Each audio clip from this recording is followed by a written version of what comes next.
Shabbat Shalom, hermanos. Hoy vamos a continuar con el estudio del libro de Marcos en su capítulo 10. Es un libro que nos ha dado muchísima enseñanza y hoy vamos a adentrarnos en su capítulo 10.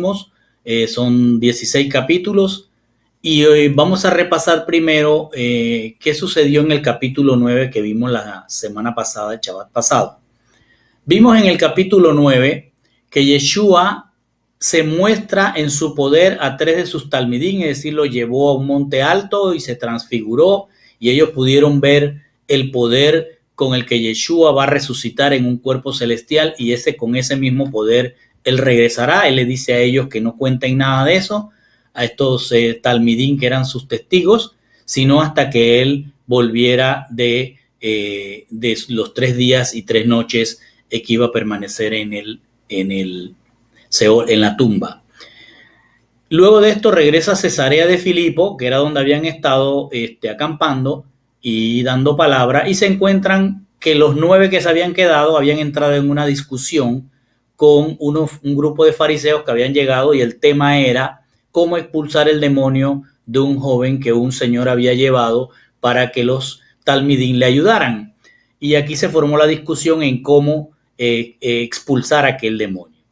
Luego de aquel evento regresan entonces a Galilea y es cuando Yehoshua los convoca a sus talmidín a unas enseñanzas en privado, donde debían aprender primero que ellos, el que quería ser principal, tendría que hacerse como el último. Es decir, que ellos deberían de pensar en adelante en sus ministerios, cuando él no estaba, que ellos tenían que hacerse siervos y no buscar ser amos de nadie. También les enseñó en que no deberían haber divisiones porque Yehoshua podía poner su Ruach HaKodesh en quien él quisiera para que hiciera lo que Yehoshua quisiera que aquellas personas o persona hicieran. También les dijo que no debían ser tropiezo para los siervos, es decir, que él iba a enviar siervos, así como lo había presentado aquel siervo, lo tomó del brazo y lo puso en el centro de ellos mientras les enseñaba. Así le estaba diciendo que él enviaría los siervos a los ministerios de aquellos maestros, de aquellos líderes en que ellos se iban a convertir, y que ellos no deberían de convertirse en tropiezo, es decir, en hacerlos pecar a aquellos siervos que él les iba a enviar, y que no lo hicieran pecar de manera que los siervos vieran cosas que hacían cada maestro, cada líder, según estuviera su ministerio, que les provocaba daño a la palabra, y con eso pues provocaría que tropezaran los siervos. También le dijo, no los hagan tropezar en lo que anden, es decir, en lo que te metas, que no es de la palabra, le puedes hacer daño y hacerle tropezar.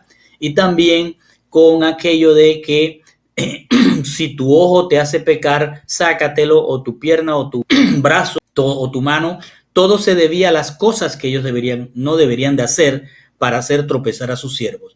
Y así estaba el tema de que tu ojo, si te hace pecar, sácatelo. Lo que quiere decir es lo que tú proyectes a tus discípulos, que te va a llevar el mismo Yehoshua de la mano, no los hagas tropezar con lo que tú proyectas en tu vida, sino que proyecta lo que la Torá enseña. Con esto aclaramos que el Señor, al decirles primero toda la enseñanza que le hizo mientras lo estuvo en privado en esa casa, era porque él ya les había dicho que se acercaba la hora en que él iba a tener que apartarse de ellos, y cada uno de ellos iba a tener un ministerio, y en su ministerio cada uno de ellos debía hacer las cosas de acuerdo a lo que él les enseñaba, es decir, que fueran sal, que fueran alguien que no cambiaba. ¿Por qué? Porque él les estaba enseñando que él es el inmutable. La sal no cambia su sabor, mézclela con lo que la mezcle. Y el Señor le estaba diciendo, no cambien su sabor, no cambien lo que están aprendiendo, sean sal, y la sal preserva, entonces preserven el pacto. Esto es lo que el Señor les estaba enseñando. Y así vamos a entrar entonces al capítulo 10, Marcos 10:1. Y Yeshua partió de allí y llegó a la tierra de Yehudá. Recuérdese dónde estaban. Estaban acá en Cesarea de Filipo. Y allí estuvieron en la discusión con los fariseos acerca de la expulsión de demonios, y de allí van a partir hacia Galilea Cuando llegan a Galilea, entonces el Señor los llama a una reunión privada para enseñarles lo que ya vimos. Y luego de esto, entonces dice, se va a levantar Yeshua con sus talmidín, obviamente, y van a partir de allí. ¿A dónde van? Dice, se fueron a la tierra de Yehudá, es decir, a la provincia de Yehudá. La provincia de Yehudá o de Judea es esta que está aquí. Galilea se encuentra al norte y ellos van a venir hacia Judá. ¿Por qué el Señor está haciendo esto? Porque ya les había dicho alrededor de 3 veces les había dicho que Él tenía que morir y resucitar. Ellos todavía no entendían esto porque sabemos que ellos habían sido enseñados en el fariseísmo que el Mashiach nunca moría. Entonces todavía ellos no aceptaban esto. Sin embargo, el Señor siguió con su proyecto, con su plan, y vino desde Galilea y dice por el otro lado del Jordán. O sea, vino al territorio de Judea, pero vino a este lado donde está el Jordán, está aquí. Ellos quedaron de este lado, en un lugar que se llama Perea. Y allí dice, mucha gente se reunió. O sea, una vez que él se estableció allí, llegó un montón de gente y les predicaba como era costumbre. Acuérdense que predicar es hablar en parábola. Por eso dice, y les predicaba como era su costumbre, es decir, en parábola a la multitud. Entonces toda esta multitud está aquí en Perea. Él está con sus discípulos. Judea está de este lado. Jerusalén está aquí muy cerca de donde están, pero no han entrado a Jerusalén, no han entrado propiamente dicho a Judea, sino que están del otro lado del Jordán. Entonces veamos lo que sucede allí. Dice, y habiendo venido algunos peruchín, acuérdense, fariseos, le preguntaban tentándolo, es decir, ahora en esa multitud que estaba allí en Perea, al otro lado del Jordán, antes de entrar a Judea, llegó un grupo de peruchín junto con la multitud y le preguntaron tentándolo. Fíjense la pregunta que hace y aquí va a venir una enseñanza muy importante y presta atención. Le preguntaron estos fariseos, ¿es lícito al marido divorciarse de su esposa? Esa es la pregunta que le hacen. Yeshua, imagínense la multitud aquella y los fariseos haciendo esta pregunta. Todo el mundo, me imagino, se quedó en silencio esperando a ver qué va a responder el Mashiach. Y Yeshua respondió y le dijo, ¿qué os mandó Moshe? Fíjense la respuesta. Escuchen la pregunta. ¿Es lícito al marido divorciarse de su esposa? Y Yeshua responde, ¿qué os mandó Moshe? Es decir, ¿qué es lo que dice la Torá acerca de lo que me estás preguntando?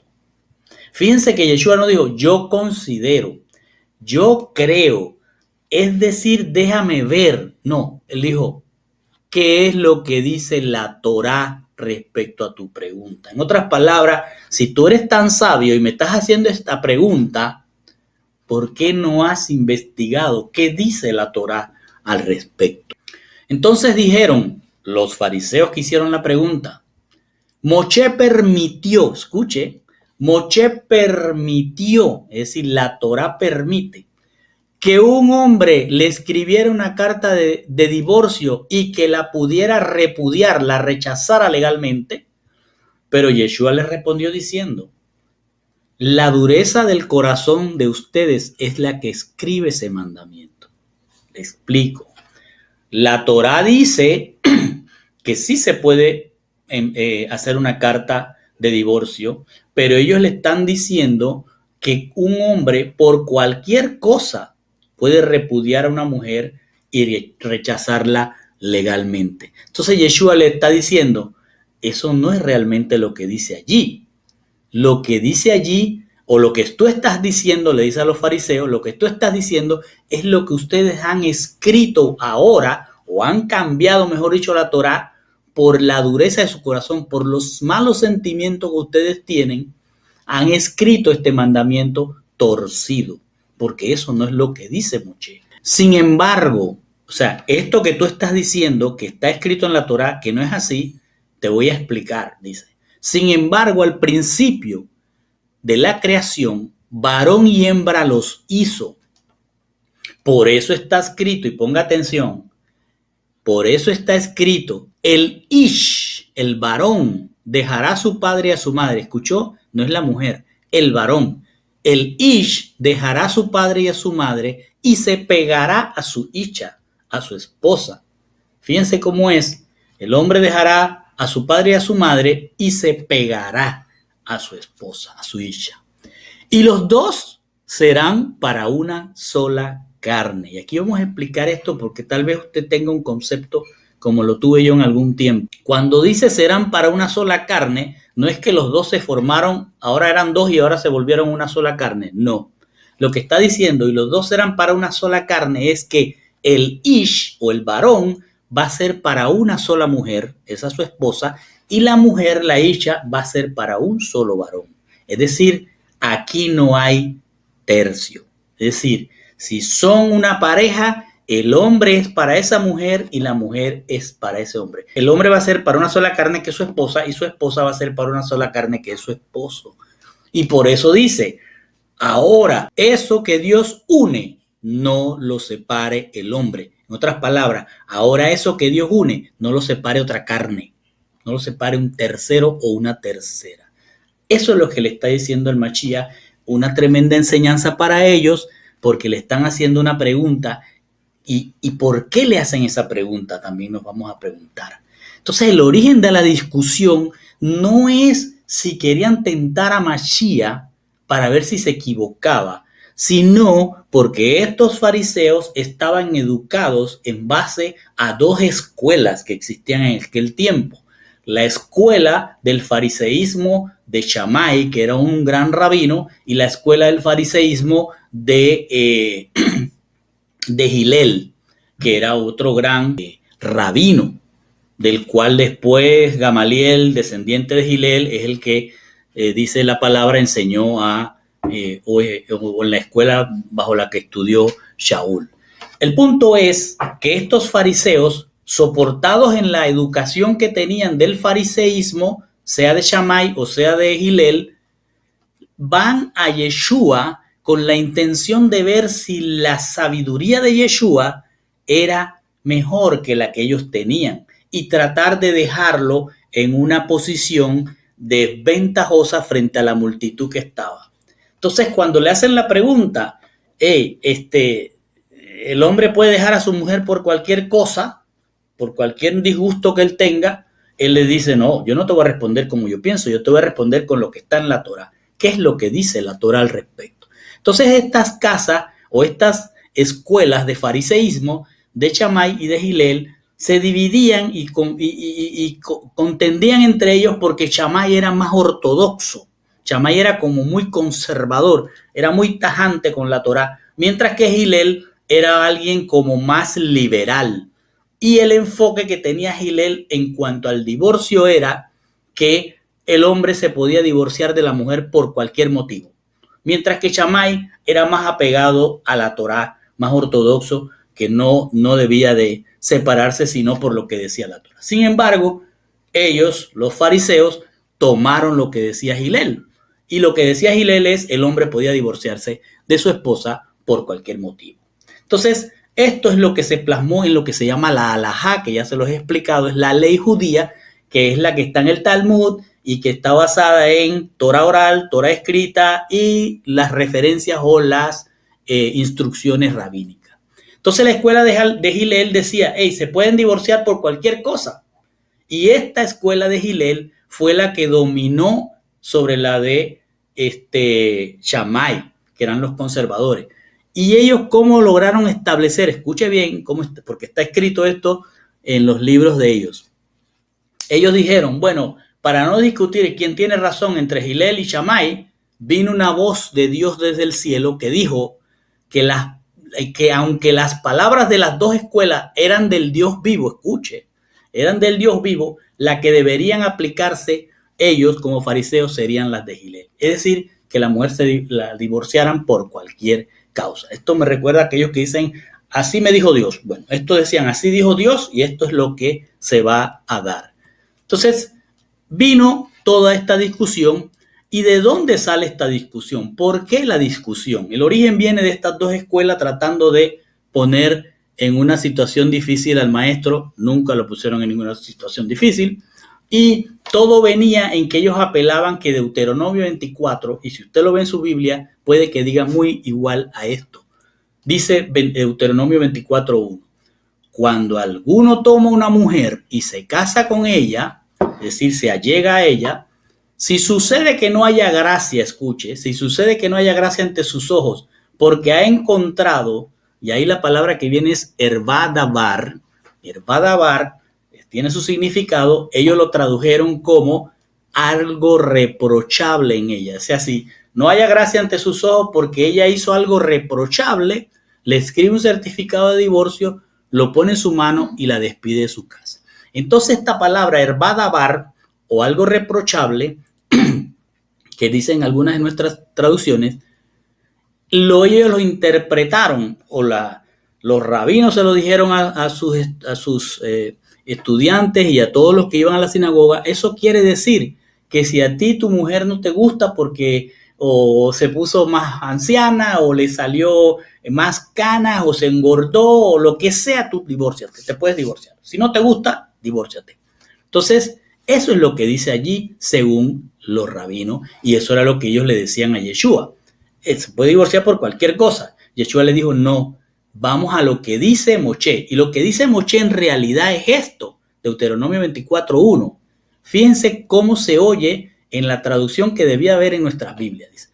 Dice, cuando alguno toma una mujer y se casa con ella, se allega a ella, si ella no haya gracia en los ojos de él, escuche, si ella no haya gracia en los ojos de él, cuando él encuentre un hervadabar, una inmoralidad sexual en el asunto, y él le puede escribir un certificado de divorcio, lo pone en su mano y la despide de su casa. Mire qué diferente suena. En las traducciones rabínicas decían, no, algo reprochable. No me gustó el color de su pelo, fuera. No me gustó su risa ahora, fuera. Pero acá el Señor está diciendo, no la puedes despedir o divorciarte de ella porque no te gusta ahora. Si no encontraste ninguna inmoralidad sexual, no te puedes divorciar. Más aún dice, y esto es más hermoso, no lo había visto hasta que estudiamos esto, y dice, cuando algún hombre toma una mujer y se casa con ella, si a pesar de que ocurrió una inmoralidad de parte de ella, pero ella haya gracia en los ojos, si quiere no se divorcia. Eso es lo que está diciendo esto. Fíjense cómo suena. Cuando alguno toma una mujer y se casa con ella, si ella no haya gracia, es decir, si la inmoralidad fue tan fea y el amor de él es tan pequeño que ya no lo soportó, la puede dejar. Pero si el amor es tan grande que ella le pide perdón y él la ama y los dos se aman y fue un desliz, ella haya gracia en los ojos de él, él la puede perdonar a pesar de que hubo inmoralidad sexual en el asunto. Eso es lo que está diciendo la palabra. Pero aquellos de esas escuelas, de esos fariseísmos, trastocaron esto y dijeron, por cualquier cosa la votamos. Entonces, el Mateo 19:3 lo dice más claro, dice, entonces el perushín, el que le estaba hablando, el fariseo que le estaba hablando a Yeshua, se le acercó tentándole y preguntándole, le dijo, ¿le está permitido a un hombre divorciarse de su esposa por cualquier asunto? Es decir, no por algo reprochable, no, por cualquier asunto, por lo que me dé la gana, la voto. Entonces, el Señor le dice, no, eso no es lo que dice la Torá. La Torá dice que por inmoralidad sexual en el asunto, más aún, si aún pasó eso y él la ama y la perdona y ella se compromete con él, haya gracia ante él, entonces él no se divorcia. Eso es lo que está diciendo la palabra. Entonces los talmidín están oyendo todo esto y van a decir, wow, esto es demasiado. Le dijeron a Yeshua, si es así la relación del hombre con la mujer, o sea, si hay un matrimonio, mejor no conviene casarse. ¿Por qué? Porque los mismos talmidín ya estaban convencidos de que no era lo que decía la Torá, sino lo que decía la palabra de hombre. Es decir, te divorcias por ella por cualquier cosa. Pero la palabra le está diciendo, no, el matrimonio que es hecho en el creyente, en la Torá, no se puede divorciar a menos que haya una inmoralidad sexual en el asunto. Y aún así, si el esposo y la esposa llegan a perdonarse a un acuerdo, no se divorcian, porque es si no haya gracia, si ella no haya gracia y hizo inmoralidad sexual, para afuera. Pero si haya gracia, el matrimonio puede continuar y la familia se puede mantener. Entonces, cuando entraron a la casa después de este evento, sus talmidín le preguntaron de nuevo acerca del mismo asunto. O sea, ellos todavía no estaban claros. Acuérdense que ellos están pensando como los que enseñaba Hillel, que por cualquier cosa votaban a la esposa. Ahora Yeshua le está dando otra cátedra. Entonces dice, habló Yeshua a ellos diciendo, a los talmidín, quien quiera que deseche a su esposa y se case con otra, comete adulterio contra ella. Y si la mujer desecha a su esposo y se casa con otro, ella comete adulterio. ¿Qué es lo que está diciendo Yeshua?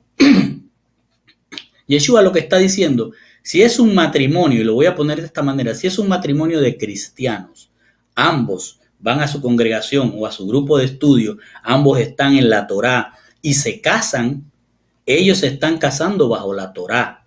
Y por tanto, lo que dice Yeshua es, no te puedes divorciar de ella si no es por una inmoralidad sexual. Y aun si esta inmoralidad sexual, si haya gracia en ti, no le des carta de divorcio, sino rehace tu matrimonio.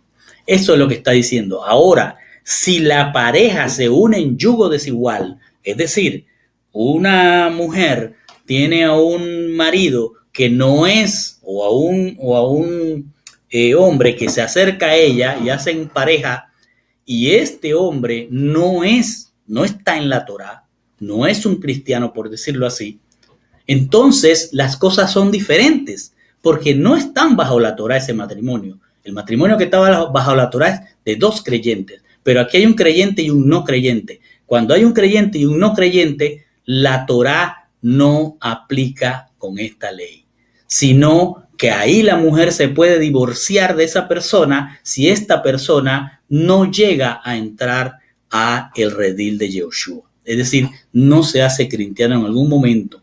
Pero esto, el Señor lo dice y lo pueden buscar en Primera de Crónicas 7, 8, 9, 10, por ahí, y en Primera de Crónicas 13.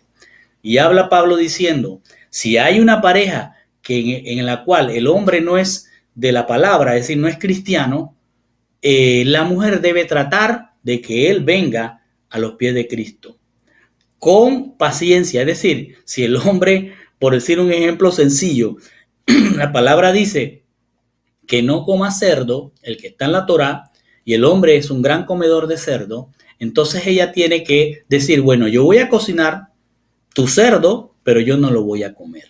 Yo voy a comer lo que dice la palabra. Si es el Shabbat y el hombre dice, tenemos que ir a tal lado, ella dice, no, porque yo voy a Shabbat. Entonces ahí él tiene que ir aceptando al Señor, o ella, si es una no creyente y él es creyente, aplica para ambos. Entonces tienen que ir ajustándose. Pero ¿qué sucede si este hombre le da golpes a la mujer, maltrato a la mujer, porque la mujer es de la Torá y él no? Ella se puede divorciar inmediatamente, porque dice la palabra que hemos sido llamados, los de él hemos sido llamados a shalom, a paz. Entonces ella no debe aceptar el maltrato, sino que sencillamente ella le puede dar carta de divorcio a él, o a la inversa, él le puede dar carta de divorcio a ella si ella no ha entrado y se pone violenta, porque tiene que haber paz. Si no hay paz en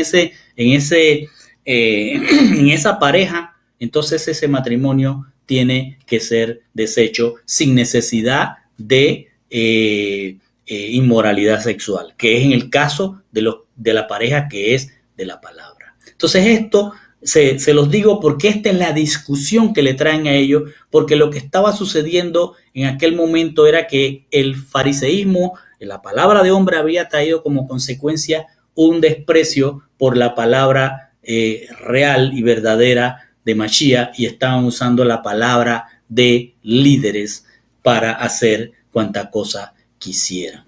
Y con esto esperamos que quede aclarado el tema de los matrimonios. Entonces dice, luego de esto le trajeron siervos. Allí dice en la palabra, en la mayoría de las traducciones le trajeron niños. No, lo que está diciendo son siervos. Acuérdense que no se trataba de niños, se trataba de siervos, gente que no tenía derechos, sino que pertenecían a alguien y eran inmaduros en la Torá, Entonces les traen, dice, siervos, ahí dice niños pequeños, no, siervos inmaduros en la fidelidad, es decir, que no conocían la palabra, pero seguramente los amos de esa gente querían que sus siervos también entraran en la palabra. Entonces le traían los siervos para que le pusiera las manos. Entonces, ¿qué es un siervo? Dice Salmo 123:2, he aquí los ojos de los siervos, de los que están buscando a Yeshua. Miran a la mano de su amo, de su señor, como los ojos de la sierva a la mano de su señora. Es decir, un varón y una hembra esperando en Yeshua.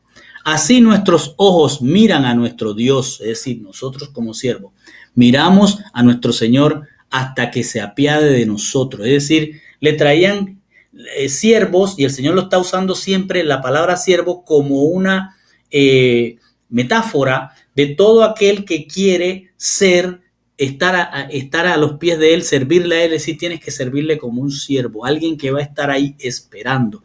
Y Salmo 34:22 dice, el Señor redime la vida de su siervo. Él es el que salva a los siervos y no será condenado ninguno de los que en Él se refugia. Entonces le están trayendo a los siervos para que también se rediman y para que Él le pusiera las manos. ¿Para qué? Para que se redimieran.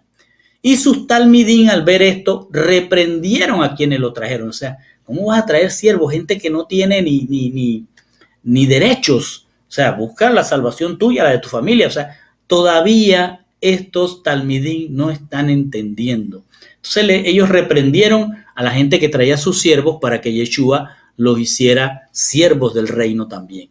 Viéndolo Yehoshua se indignó, claro, se va a molestar, se indignó y les dijo a los talmidín, dejad a los siervos venir a mí y no se los impidáis, porque de los tales es el reino de Dios. Es decir, de aquellos que son como siervos esperando que el Señor se apiade, aquellos siervos que esperan la redención para la vida. Eso es lo que le está diciendo, deja que vengan como siervos a mí. Entonces, todo el ejemplo que el Señor nos está enseñando es, para llegar a Él hay que llegar como siervos. Para entrar al reino hay que entrar como siervos, no como amos. Entonces, dejad a los siervos venir a mí y no se lo impidáis, porque de los tales es el reino de Dios. Amén os digo, es decir, de cierto os digo, el que no reciba el reino de Dios como un siervo, no entrará en él. Y Yeshua los estaba abrazando, decía, abrazaba a los siervos que les traían, aquella gente sin esperanza, sin derechos, pero que aquellos amos habían sentido por Ruach HaKodesh que debían también traerlos para que tuvieran la oportunidad de entrar al reino de Dios. Yeshua los abrazaba y ponía las manos sobre ellos y los bendecía. Y cuando terminó aquello, vino un hombre, mire lo que va a suceder ahora. Y cuando salió al camino, vino un hombre y se postró ante él rogándole y diciendo, y aquí va a haber otra corrección en nuestras Biblias. Aquel hombre se postró de rodillas y dijo, Maestro, bueno, ¿qué debemos hacer para alcanzar el reino de los cielos? Y Yeshua le respondió, ¿por qué me preguntas por lo bueno? Aquí estamos hablando de aquel gran pasaje que muchos utilizan, donde dice maestro bueno. No, ahí no dice maestro bueno, ahí dice maestro, bueno, ¿qué debemos hacer para alcanzar el reino de los cielos? Este es un hombre pudiente que se está acercando, se postra en reconocimiento de la majestuosidad de Mashiach, pero le hace esta pregunta. Y Yeshua le responde, ¿por qué me preguntas por lo bueno? Y continúa diciendo, no hay nadie bueno más que uno, ese es Dios. Entonces, le está diciendo, nada de lo que tú creas que puedes hacer bueno te va a ayudar a llegar al cielo. Eso es lo que le está empezando a decir. Entonces le pregunta, o le dice, ¿tú conoces los mitzvot? O sea, ¿tú conoces los mandamientos? Le está diciendo, tú conoces los mandamientos. No le pregunta, le dice. O sea que Yeshua lo conoce a él. Aunque él no lo sabe, Yeshua lo conoce y sabe qué hace él en su vida. Y le dice, tú conoces los mandamientos. Y fíjense que no le dice, hay un solo Dios, no puedes tener dioses ajenos, tienes que guardar Shabbat. No, fue a los mandamientos que tienen que ver con el prójimo, nótelo. Dice, no adulteres, es decir, no te vayas a acostar con la mujer de otro. Si tú tienes mujer, no puedes ir con otra mujer. Le dice, no asesines. ¿Por qué le diría eso? Le dice, no robes, no des falso testimonio, no defraudes, no hagas corrupción. Y le dice, honra a tu padre y a tu madre. Entonces él reacciona y dice, maestro, todo esto lo he guardado desde mi juventud. O sea, lo hace como que jactándose. Yo eso lo he hecho. Entonces él mirándole, le amó. Es decir, le tuvo como paciencia, como que no me estás entendiendo que yo sé todo lo que tú haces, de dónde sale tu dinero, cómo has llegado al estatus que tienes, pero te he dicho que estás afectando a tu prójimo y a tu padre y a tu madre. Entonces le miró con amor, con paciencia y le dijo, una cosa te falta, ve por tu camino, o sea, regrésate por donde viniste. Vende todo lo que tengas y entrégalo a los aniyim, a los pobres, y tendrás un tesoro en los cielos. Y sígueme. Fíjense lo que le está diciendo. ¿Qué fue lo que nos enseñó en la enseñanza pasada? Todo aquel que quiere seguirme, niéguese y tome su cruz. Esto es lo que le está diciendo a él.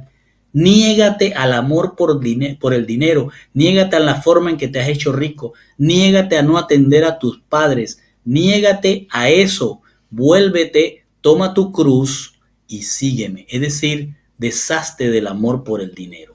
Pero él, afligido por esta palabra, se fue triste porque tenía muchas posesiones.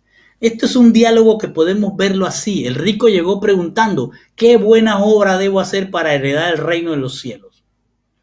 Y el Señor le va a contestar, ninguna, porque no hay nadie en este mundo que sea bueno y que por sus obras pueda heredar el reino de Dios. Ciertamente, tú no tomas el nombre de Dios en vano, o sea, le está diciendo, no niegas al Señor, tú guardas Shabbat, pero tú no honras adecuadamente a tu prójimo ni a tus padres. No los respetas adecuadamente. Y amas sobre todo más al dinero que a Dios. Se le amas más al dinero que a mí. Eso es lo que le está diciendo al rico en todo esto. Y le continúa entonces diciendo, tienes que negarte a ti mismo rechazando tu amor al dinero, que te puede llevar a hacer daño a tu prójimo y a ti mismo. Tienes que tomar tu cruz. Si buscas hacer lo bueno para llegar al cielo, tienes que seguirme como un siervo sin privilegio y derecho. Imagínense un hombre rico con tanto privilegio y tantos derechos que le daba su dinero. Ahora Yeshua le está diciendo, tienes que ser como un siervo, sin privilegios ni derechos. Obviamente que él se iba a resentir. Entonces, dice Yeshua, se volvió hacia sus talmidín y dijo, con cuánta dificultad entrarán los que tienen riquezas en el malhut de Dios, en el reino de Dios. Y los talmidín que habían visto todo aquel diálogo, toda aquella conversación entre aquel hombre rico y Yeshua, dice, estaban aterrorizados por las palabras que Yeshua le decía al hombre rico. Entonces Yeshua otra vez les dijo a los talmidín, hijos, es muy difícil para un hombre que confía mucho en sus riquezas poder entrar en el reino de Dios. Es más fácil para una cuerda grande atravesar el ojo de una aguja que para un hombre rico entrar en el malhut de Dios, en el reino de Dios. Y aquí les aclaro, que creo que ya lo he hecho anteriormente, que dice camello, pero en realidad es cuerda, porque ambas palabras se parecen muchísimo, hasta se pronuncian igual, pero no es lo mismo. Entonces aquí le está hablando de una cuerda gruesa entrando a una aguja. Imagínese usted tratar de meter una soga en una aguja. Eso el Señor está diciendo, ojo, que dice, es muy difícil para un hombre que confía mucho en su riqueza. No quiere decir que los ricos no pueden alcanzar el reino de Dios. Un hombre rico, lo que se le hace difícil porque pone su amor en el dinero y el dinero le va a resolver muchas cosas materiales, pero no le va a resolver la salvación. Entonces se le hace difícil despegarse de eso y por eso la reacción de aquel hombre. Porque en 1 Timoteo 6:10 al 11 vemos que dice Timoteo, Pablo hablando con Timoteo. Porque la raíz de todos los males es el amor al dinero, por el cual, codiciándolo algunos, se extraviaron de la fidelidad y se traspasaron con muchos dolores. Es decir, este hombre rico también tenía algunos sufrimientos que él mismo se había causado por la manera en que él se había hecho rico. Es lo que nos estaba tratando de enseñar el Señor.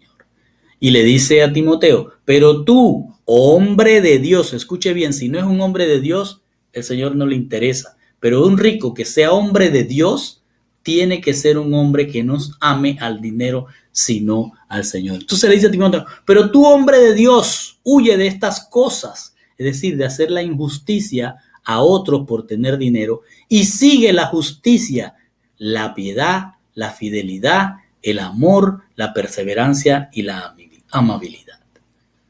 Y estaban entonces los talmidín asombrados, hablando entre sí y diciendo, si es así, ¿quién podrá salvarse? Fíjense lo que está diciendo, o sea, y lo dicen delante de Yeshua, lo que ellos están diciendo, si un rico que puede llevar diezmo, que puede llevar ofrenda, que puede darle plata para resolver un problema a alguien, un hombre que puede ir y ganarse un escalón al cielo haciendo una donación. Ellos, ellos que eran pescadores y no ricos, ¿cómo iban a hacer para llegar a la salvación si los ricos que podían con plata comprar salvación no se iban a salvar? Eso era lo que ellos estaban entendiendo, otra enseñanza de hombre que habían recibido. Entonces Yeshua los mira y les dice, para ustedes es un asunto imposible. ¿Qué cosa? La salvación, pero no para Dios, porque para Dios todas las cosas son posibles. Es decir, lo que les quiso decir, mira, si es rico o si es pobre o si es clase media, como quiera que sea, él no se puede salvar por obras, porque el asunto de salvación por obras es imposible. Pero para Dios, por gracia, todas las cosas le son posibles y la salvación es por Él, no por el dinero, no por las acciones, no por bendiciones que le des a otros. Es porque el Señor ha decidido que tú eres salvo y Él te va a salvar. Es por su fidelidad. Entonces, es imposible que alguien de cualquier estrato social diga que se va a salvar por hacer obras. Entonces, Kefa comenzó a decirle a él, mira, nosotros lo hemos dejado todo y te hemos seguido. Aquí viene Pedro y está como reclamándole al Señor, pero ven acá, nosotros creíamos que ya estábamos salvos y habíamos dejado todo por seguirte. Y el Señor le dice, amén, ciertamente les digo, no hay hombre que haya dejado casa o hermanos o hermanas o padre o madre o esposa o hijo o tierra por mi causa y por las buenas nuevas que traje, que no haya de recibir 100 veces más ahora en este tiempo. ¿Qué va a recibir? Casas, hermanos y madres e hijos, y le agrego, israelitas. Es decir, que ahora, si ellos habían dejado la casa que tenían en Cafarnaúm, ahora tenían casas en Galilea, tenían casas en Cesarea, tenían casas en Judea, tenían casas en Jericó, gente que los recibía. Tenían ahora, si habían dejado hermanos en Galilea, tenían hermanos en todo el territorio, hasta en el territorio gentil, porque si ahora un Pablo o un Pedro o un Bernabé o un Jacob iba a Tiro y Sidón, ahí tenía la casa de aquella mujer sirio-fenicia. Se iba a Gadara, ahí tenía la casa de aquel gadareno. Es decir, lo que el Señor le está diciendo, te voy a multiplicar las casas, pero de hermanos. Te voy a multiplicar los hermanos, pero de la fidelidad. Eso es lo que le estaba diciendo, porque no se trata de riquezas en este mundo. Se trata de lo que el Señor quiere, que sean un pueblo. Y miren lo que le dice después que les termina de decir eso. Le dice, y van a recibir tierras. Entonces todo el mundo se pone feliz, wow. Y dice, tierras con persecuciones. No se trata de que vas a recibir fincas y terrenos. No, se trata de que vas a recibir territorios donde tienes que ir a llevar la palabra y te van a perseguir. Pero luego le dice, y en el Olam Jabá, es decir, en el mundo venidero, cuando Él venga, lo que vas a recibir es la vida eterna. Entonces les estaba diciendo, no se preocupen por este mundo. O sea, hagan lo que tienen que hacer, sean sal de la tierra, porque esto no es lo importante. Casas tendrán, hermanos tendrán, madres tendrán, tierras tendrán, pero también van a tener persecución. Pero van a tener la vida eterna en el Olam Jabá, es decir, en el mundo venidero. Y luego le dice, referenciando ahora a aquellos fariseos que iniciaron toda esta discusión, referenciando a aquel muchacho que no quería dejar el dinero y seguirlo, les dijo, pero muchos de los primeros serán los últimos y los últimos serán los primeros. Y esto no se está haciendo sino una referencia, porque fíjense lo que acaba de decir, van a recibir la vida eterna en el mundo venidero. Pero aquellos que se creen que ya tienen el mundo venidero serán los últimos. Y ustedes que se creen que son los últimos porque no tienen plata para comprar la salvación, van a ser los primeros. El Señor se está refiriendo a que van a ser levantados unos primeros y otros después. Va a haber una primera resurrección y una segunda resurrección. Los que se van a levantar en la primera resurrección van a ser aquellos que se creían que no tenían salvación, pero que Yeshua los va a poner en la primera resurrección para salvación. Y aquellos que se creían que porque estaban en la palabra, porque tenían obras y hacían muchas obras, esos van a ser los postreros. Esos van a ser levantados en la segunda resurrección para horror del fuego eterno. El Señor le está diciendo que el rico puede hacer obras que le ayudarán a llegar a la salvación, que no le ayudarán a llegar a la salvación. Entonces ver un hombre rico para ellos era ver a alguien que ya estaba salvo, pero le está diciendo, estos que se creen que ya están salvos van a ser los últimos, van a ser levantados en la última resurrección, en la segunda resurrección. Y continúa. Y cuando estaban en el camino, ya están allí, acuérdense que están del otro lado del Jordán, cruzan entonces el Jordán y empiezan a subir hacia Jerusalén. Dice, y cuando estaban en el camino subiendo a Jerusalén, Yeshua iba adelante, mientras ellos lo seguían asombrados y asustados. Fíjense lo que está pasando. Todavía ellos no están completamente digamos, educados en la Torá que está enseñándole Mashiach, porque ellos han recibido mucha palabra de hombre. Entonces dice, como Yeshua ve que los venían preocupados y asustados detrás de él, él los tomó de nuevo, dice a los 12, y empezó a decirle las cosas que le sucederán a él.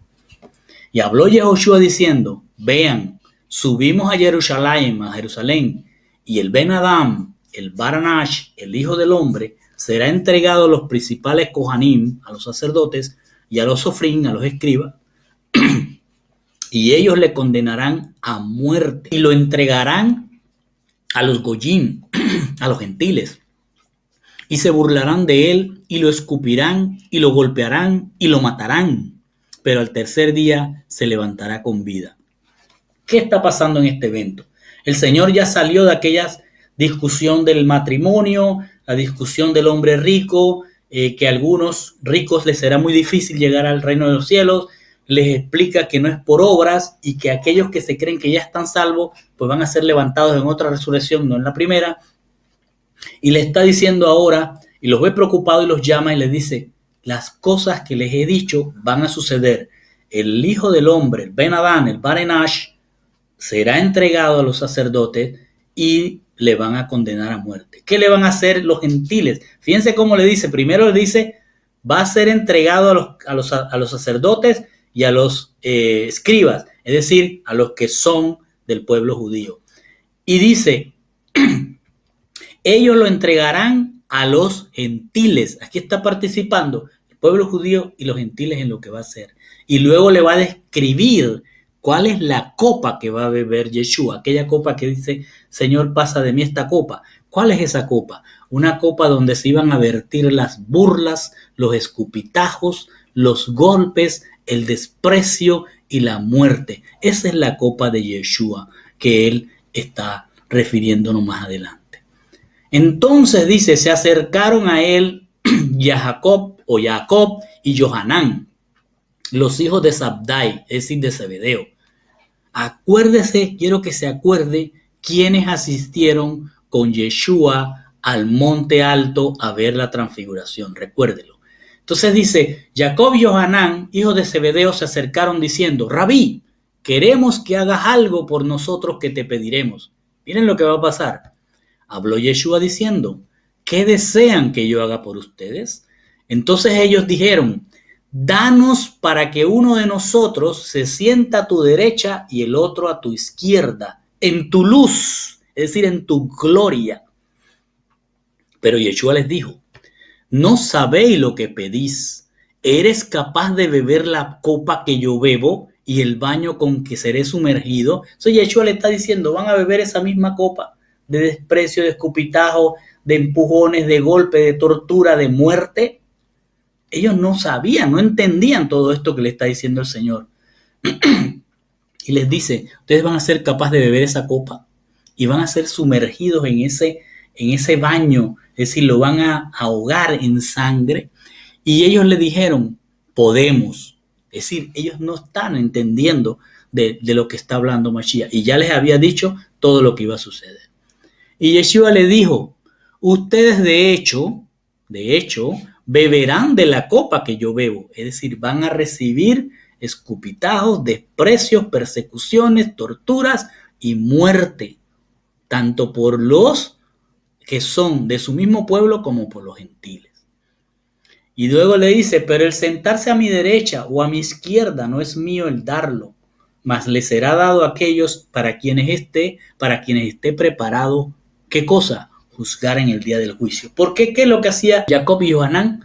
Lo que le estaban pidiendo era que cuando Mashiach viniera en su cuerpo, en su poder, ellos pudieran estar allí a la derecha y a la izquierda como líderes para juzgar. ¿Juzgar a quién? Vamos a ver lo que dice Mateo 25:31 para entender esto. Dice, pero cuando el Hijo del Hombre venga en su gloria, en su luz, en su poder, y todos los ángeles con él, entonces se sentará en el trono de su gloria y serán reunidas delante de él todas las naciones, todos los gentiles, todas las naciones, incluyendo los judíos. Y se separará a unos de otros como el pastor separa las ovejas de los cabritos. Y pondrá las ovejas a su derecha y a los cabritos a su izquierda. Y ya usted sabe qué es lo que sigue. Entonces Jacob y Johanán están diciendo, bueno, déjame juzgar a los que están a la derecha y a mi hermano que juzgue a los que están a la izquierda. Y el Señor le dijo, no es de mí darles eso ahora. Eso ya está escrito para quienes estén preparados para juzgar. Es decir, el Señor ya está preparando a aquellos que van a estar haciendo juicio sobre cabritos y sobre ovejas. Y ellos les estaban pidiendo esa elevación que se la hiciera a ellos, olvidándose de los demás que estaban ahí, de los otros 10 que estaban escuchando. Ellos ya sabían, acuérdense que Jacob y Johanán habían estado en el monte alto. Luego dice, y cuando los 10 los oyeron, a Jacob y a Johanán, comenzaron a disgustarse mucho con Jacob y con Johanán.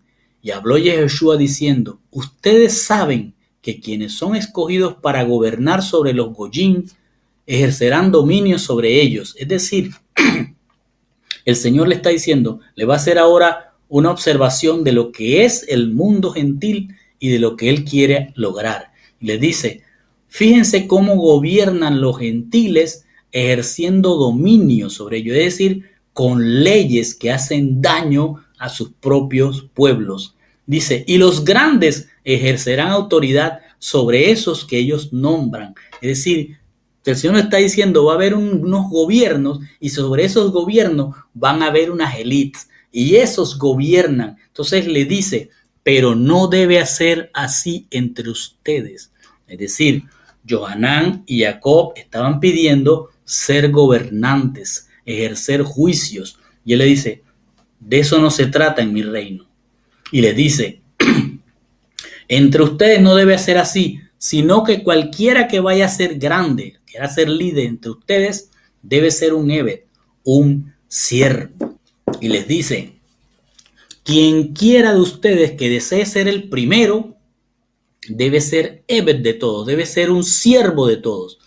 Porque aún el Ben Adán no vino a ser atendido, sino a servir y entregar su vida como redención por muchos. Y aquí quiero que note esta palabra, por muchos, no por toda la humanidad, como se cree en algunos.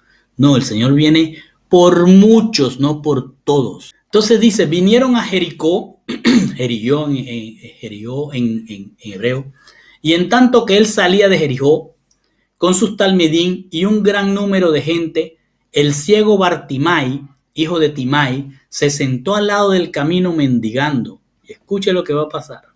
Salieron y están ahora en Jericó, y hay un siervo llamado Bartimai, hijo de Timai. Cuando él oyó aquel ciego, oyó que era Yeshua el Nazarenos, y aquí hay algo interesante. Cuando usted se va al griego, se va a dar cuenta que no dice Nazareno, sino Nazareos o Nazareos, que quiere decir en el hebreo un Netzer. Está diciendo Yeshua el Netzer. Entonces, este ciego está reconociendo que este Yeshua es el Yeshua de Isaías, que dice, saldrá de hay un netzer, una rama, un retoño. Entonces el ciego, escuche bien, está viendo, por decir así, que ese que está escuchando, el que ha llegado, es Yeshua el netzer, el que viene siendo el retoño que Isaías habló. Y comenzó a gritar el ciego y decir, Yeshua ben David. Oiga lo que dice el ciego. Yeshua ben David. Otro reconocimiento que hace el ciego, porque la Torá está escrito que venía de la casa de David, el Mashiach.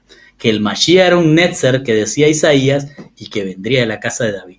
Entonces este ciego tiene una gran información que solo Ruach HaKodesh se la puede estar dando. Y dice, comenzó a gritar y decir, Yeshua ben David, ten rahamín, ten amor sobre mí. Y muchos le ordenaban que se callara. Pero él gritaba aún más, Shema, Yeshua ben David, ten rahamín sobre mí. Escucha y haz para mí, Yeshua ben David, hijo de David, y ten amor sobre mí. Esto le gritaba aquel ciego. Y Yeshua se detuvo y lo mandó a llamar. Y ellos llamaron al ciego, los talmidín, diciéndole, ten buen ánimo. ¿Cómo no va a tener ánimo si el hombre está gritando allí? Ten buen ánimo, levántate. Yeshua te llama. Y él, arrojando su manto, se levantó y vino a Yeshua. Imagínese este hombre. Habló Yeshua diciendo, escuche lo que va a pasar. ¿Qué deseas que haga por ti? Y el ciego le dijo, Raboni, que en arameo es mi Señor. Fíjense cómo habla este ciego. El ciego le dijo, mi Señor, que yo pueda recibir mi vista. Eso es lo que quiero. Pudo haber pedido reinos, pudo haber pedido plata, pudo haber pedido lo que se le hubiera antojado frente al rey. Pero él pidió su vista. Y habló Yeshua diciendo, vaya por tu camino, lo mismo que le dijo aquel hombre, vaya por tu camino, tu emuná, tu fidelidad te ha hecho sano. Él recibió su vista y siguió a Yeshua por el camino, no se fue, lo siguió. Entonces aquí hay algo extremadamente hermoso, y es que este ciego sin vista sabía que ese era el netzer de Isaías, que ese era el de la casa de David y que ese era su Señor. Y él tenía una emuná mucho más grande que muchos de lo que hemos visto hasta ahora en este libro de Marcos. Porque en primera de Corintios 12:3 dice, por tanto os hago saber que nadie hablando por Ruach HaKodesh dice Yeshua es anatema, y nadie puede decir lo que dijo este hombre, mi Señor, nadie puede decir Yeshua es el Señor excepto por Ruach HaKodesh. Este ciego estaba en la llenura de Ruach HaKodesh e inmediatamente recibió la vista, tomó su negación sobre todo lo que pudo haber pedido, tomó su cruz y siguió al Mashiach. Y aquí me llamó la atención algo bien interesante. Hemos visto que el Señor ha sanado sordos, ha sanado ciegos, ha sanado paralíticos, ha sacado demonios, pero la mayoría de los que fueron a Él, como por ejemplo, en Marcos 8:22, vimos o estudiamos que cuando llegaron a Bethsaida, dice, le trajeron un ciego y le rogaron que lo tocara. Tomándolo de la mano al ciego, lo sacó fuera de la aldea y después de escupir en sus ojos y de poner las manos sobre él, le preguntó, ¿ves algo? Y en Marcos 7:32-34 leímos, entonces le trajeron un hombre sordo que tenía un impedimento en su habla y ellos le rogaban que pusiera su mano sobre él. Después de que Yeshua lo llevó aparte en privado, lejos de la multitud, le metió los dedos en la oreja al hombre y después de escupir tocó su lengua. En cambio también aprendimos en Marcos 1:40 que vino a él un leproso, vino, no lo trajeron, vino a él un leproso rogándole y arrodillándose le dijo, si quieres puedes limpiarme. También vimos en Mateo 15:28 y en Marcos 7:29, entonces respondiendo Jesús le dijo, oh mujer, grande es tu fidelidad, que te suceda como deseas. La mujer misma vino, nadie la trajo. Entonces aquí el Señor nos está diciendo con Bartimeo, tu emuná, Bartimeo, tú gritaste, tú me llamaste, tú pediste. No se lo llevó aparte, no escupió en sus ojos, no hizo barro, no lo tocó de otra manera. Le dijo, ¿qué quieres que haga por ti? Y con esto, mis hermanos, terminamos.